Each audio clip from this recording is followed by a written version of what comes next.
Moderator Jim, your final thoughts as we wrap up this episode of the Call to Post. Yeah, it was like the party ended. It's kind of like race day when we really think about it. You look at race day, and especially if you go where there's a card where they have 3 grade 1 races, and then they have race 13, which is, that's for people who just can't pull themselves away from the track. But that's kind of what this was today. And that's no disrespect to any of the tracks or the horses or the jockeys or the races that are being run. But we didn't see the $1 million purses, the $500,000 purses, but that's just the way horse racing goes. And by the end of the month, though, Churchill Downs, you're going to have 2 Breeders' Cup qualifying races. You're going to have the Fleur de Lis Stakes, which is a grade 2, and the Stephen Foster Stakes, always a barn burner right there.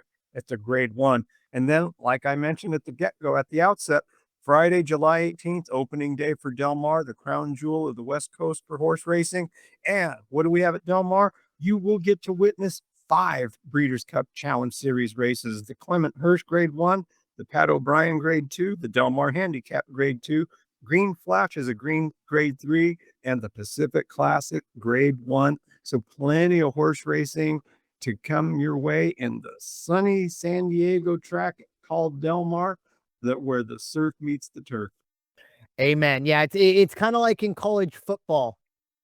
We get through, the early part of the year is, kind of non-conference, right? You're getting a lot of Alabama versus Troy's, and it's like, yeah, it's football, but it's 55-0. Like, okay. And then we get into conference play and through the regular season, and that's like the Triple Crown season. And then we get into bowl season, and we know what bowl season's turned into. And with all due respect to all the, athletes playing in the, Chimichanga Bowl and things like that, congratulations, enjoy your, your goodie bag. But it's a little bit like, okay, we're just going to take a little bit of a deep breath. And then, of course, we, finish with the New Year's Day and all that stuff. And now with the playoff. But yeah, this is kind of a little bit where we all kind of take a deep breath. The heavy hitters take their moment to kind of plan where they're going next, because as I kind of, continue to harp on, the early part of the season, all focus on the 3-year-olds. Now it's finding out and starting to build the 2 days and the whatever, I think it's 11 or 12 Breeders' Cup races. And as crazy as it sounds, I really do believe in November, we're going to look back on weeks like this and be like, you know what, we might not have been breaking down, fierceness versus sovereignty versus Torpedo Anna, but we also had an entire summer of racing ahead of us. And sometimes it is the old cliche.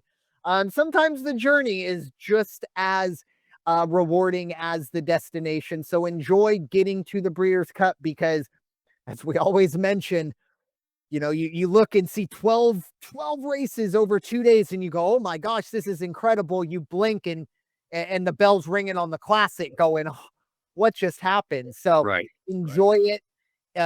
Even if it's not the greatest matchups ever, I really do think we're going to see some fantastic races this weekend and in the coming weeks as we build up to, as you mentioned, Churchill and some of these bigger Breeders' Cup things. But the one thing I did just want to mention, this did happen. We are recording this morning, or we are recording on the 12th of June. Unfortunately, I think it was out of England or India. I do apologize, but there was a plane that went down, a commuter plane that did go down.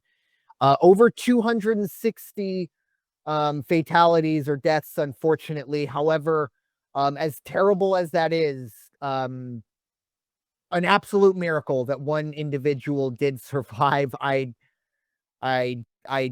don't know how, but just wanted to give our thoughts and condolences to everyone affected there.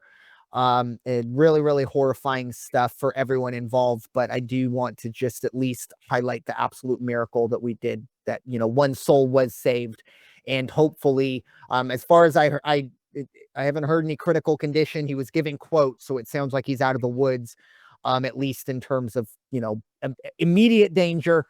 I'm sure a long, haunting process going forward, but just want to make light of that going forward. But with that being said, thank you all so much for listening to this episode of the original Call to Post here on the First Off the Bench Podcast Network. Everyone comes off the bench. We are first. It is time for you all to go wash your hands and stop hating everybody. We'll talk to you all very soon. Take care.